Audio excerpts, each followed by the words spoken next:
Mary Kay Letourneau was arrested and charged with raping a child. By the time she was arraigned, she was 7 months pregnant with Vili's baby. At 1:30 in the morning on June 18, 1996, a police officer shines a flashlight into a parked car at a marina in Des Moines, Washington. In the front seat, a 34-year-old elementary school teacher, married, 4 children, a rising star at her school. In the back seat, pretending to be asleep, a 13-year-old boy. Both give the officer false names. The boy claims he's 18. He isn't. He's her former student. And this isn't the first time they've been alone together at night. It isn't close. Within a year, this woman will be a convicted child rapist. Within a decade, she'll be married to the boy in that back seat. Decades later, he'll go on television and tell the world he's surprised he survived it. This is the story of Mary Kay Letourneau, and to understand it, you can't start at the marina. You have to go back further, to a childhood most people never heard about, the one that came before the headlines, before the classroom, before any of it.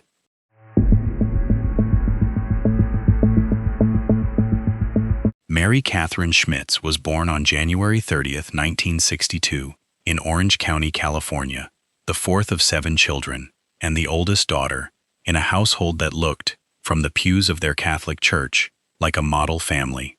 Her father, John Schmitz, was a college professor turned hardline congressman who once ran for president on the far-right American Independent Party ticket. Image mattered enormously in that house. Discipline mattered.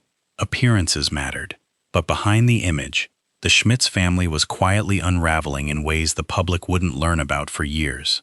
Mary Kay later said one of her older brothers began molesting her when she was 7 years old. When she was 11, her 3-year-old brother drowned in the family's swimming pool, while Mary Kay was the one who was supposed to be watching him. Friends said she believed for the rest of her life that her parents silently blamed her for his death. And then there was her father's own secret, a long-running affair with one of his former students, which produced 2 half-siblings Mary Kay would grow up alongside. A congressman, a moral crusader in public, a man having a decades-long relationship with someone he'd once taught.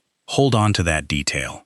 It matters more than it seems. By the time Mary Kay reached Arizona State University, she was known as social, driven, and ambitious. The kind of person who talked openly about a future in politics. She got pregnant by a classmate named Steve Letourneau. They married. They moved to Alaska, then Seattle. 4 children followed. And in 1989, Mary Kay took a teaching job at Shorewood Elementary School in Burien, Washington. She was, by every account, a gifted teacher. Energetic, warm. The kind of instructor parents requested by name. In September of 1991, an 8-year-old boy named Vili Fualaau, the son of a working-class Samoan family, walked into her 2nd-grade classroom. He was quiet, artistic, and Mary Kay noticed him immediately. She praised his drawings. She had one of his pictures published in the school yearbook. She stayed connected to him even after he moved on from her class, which, on its own, could have been nothing. Teachers mentor promising kids all the time. But 5 years later, in 1995, Vili landed in her classroom again, this time for 6th grade. And according to people who knew her, something about the relationship had already begun to shift into something no professional boundary should allow. By 6th grade, Vili wasn't just a student Mary Kay liked. He was in her house constantly. He did his homework there. He grew close with her own children. Her oldest son was only a year younger than him. To any parent glancing in from the outside, it looked like generosity. A dedicated teacher, going the extra mile for a kid from a tougher background. It wasn't generosity. It was isolation, pulling a 12-year-old deeper and deeper into an adult's orbit, one seemingly small step at a time. In June of 1996, Mary Kay took Vili out to dinner. A reward, she said, for nearly finishing 6th grade. During that dinner, by his own later account, they played footsie under the table and shared a kiss. Within days, they had sex for the first time. He was 12 years old, she was 34. Let's be precise about the language here, because the media got it catastrophically wrong for decades. This was not an affair. It was not forbidden love. Under Washington law, A 12-year-old cannot legally consent to a sexual relationship with an adult who holds total power over him. A teacher, no less. What happened was rape. The state would eventually charge it as exactly that. Second-degree child rape. Twice. By Vili's own account, they had sex together an estimated 300 to 400 times over the following months. Though when police first interviewed him, he badly downplayed the number, claiming it had only happened 4 or 5 times. He later admitted why. He was terrified that telling the truth would send Mary Kay to prison for the rest of her life. A 12-year-old, protecting the adult who was abusing him.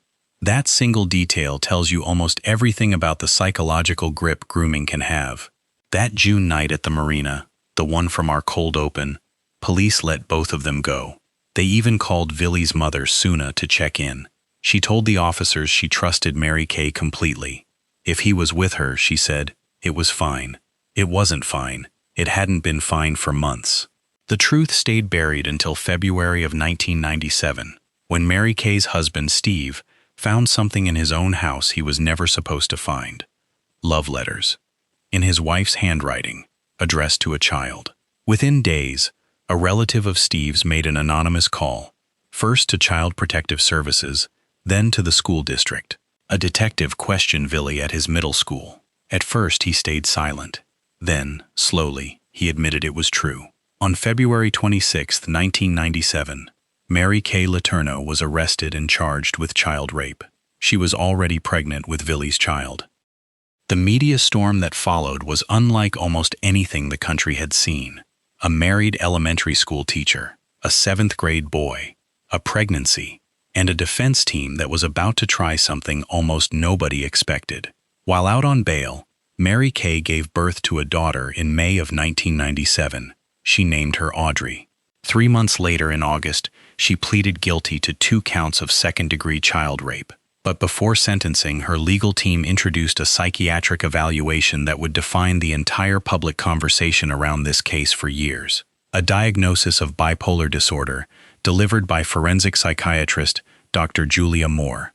The argument was that Mary Kay's mood swings and impulsivity, not predation, had driven her reckless behavior. One expert who testified in her defense described it as though she had an internal switch that kept getting pressed against her will. The public reaction was swift and largely unconvinced. When the case aired on the Oprah Winfrey Show, one audience member dismissed the whole defense outright. Bipolar or not, she said, this was simply wrong. A man in the crowd wondered aloud how many men in prison right now would love to blame their own crimes on a diagnosis. A sex offender treatment specialist who publicly disagreed with the defense put it even more bluntly. The cause of a sex offense isn't a mental illness. The cause is the decision to commit it. Judge Linda Lau ultimately split the difference in a way that would prove disastrous. She sentenced Letourneau to 7.5 years in prison, then suspended all but 6 months of it, on the condition that Letourneau enter a rigorous sex offender treatment program, take her prescribed medication, permanently give up custody of her newborn daughter, and never contact Vili Fualaau again, ever. For a moment, the country exhaled. A harsh but survivable outcome, a boundary finally, enforced by law. It lasted 80 days. Mary Kay Letourneau was released from county jail on January 2, 1998. Within weeks, she'd stopped taking her prescribed medication, according to friends. And on February 3rd, barely a month after her release, Seattle police found her parked in a car with 14-year-old Vili Fualaau at 2:40 in the morning, windows fogged. What they found inside that car erased any remaining doubt about what was happening. $6,200 in cash, passports, receipts for hundreds of dollars in new clothing. Investigators reached the only reasonable conclusion. The two of them were preparing to flee the country together. Judge Lau revoked the suspended sentence entirely. Letourneau would now serve her full 7.5-year term at the Washington Corrections Center for Women. That October, behind bars, she gave birth to a second daughter fathered by Vili, conceived during those 80 days of freedom.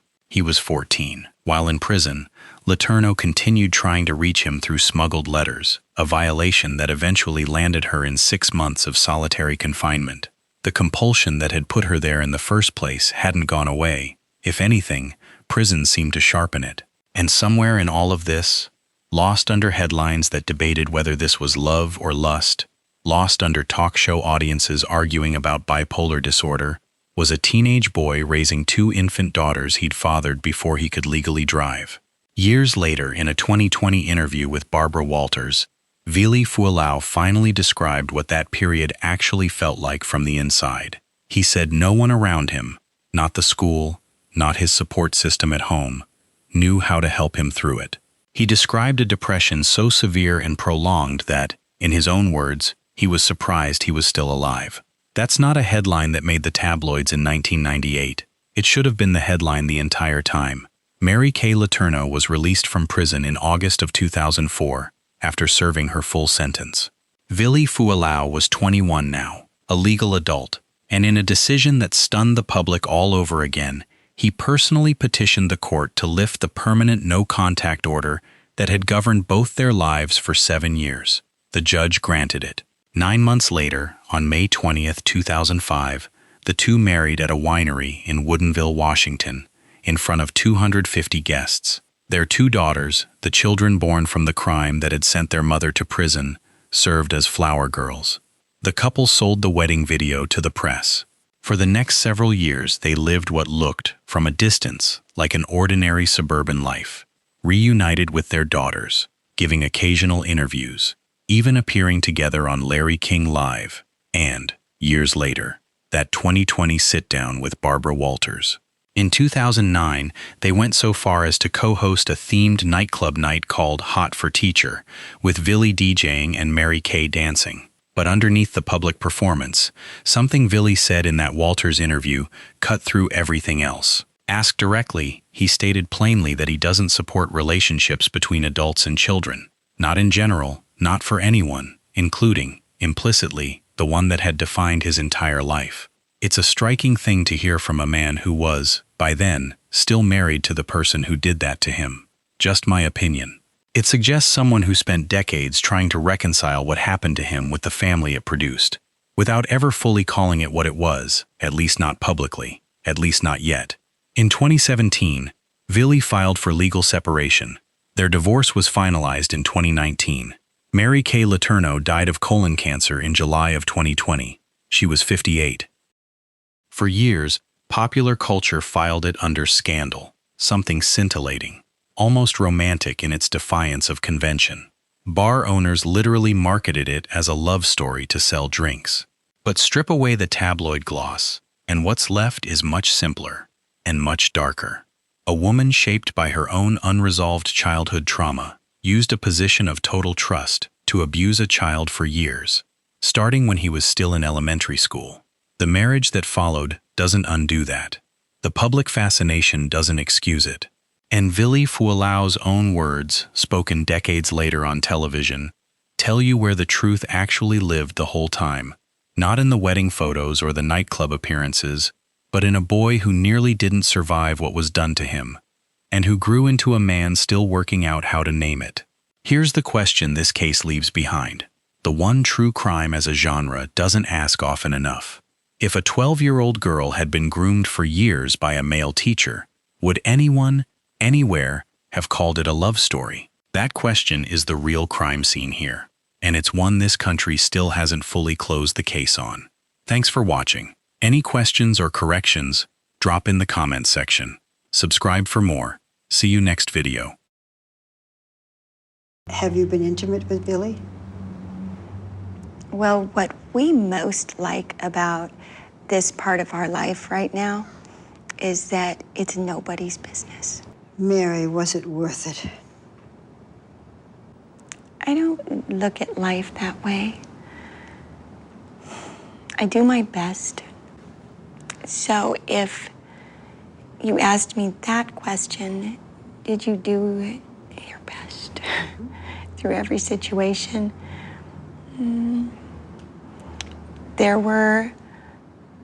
I can say I did my best. I did.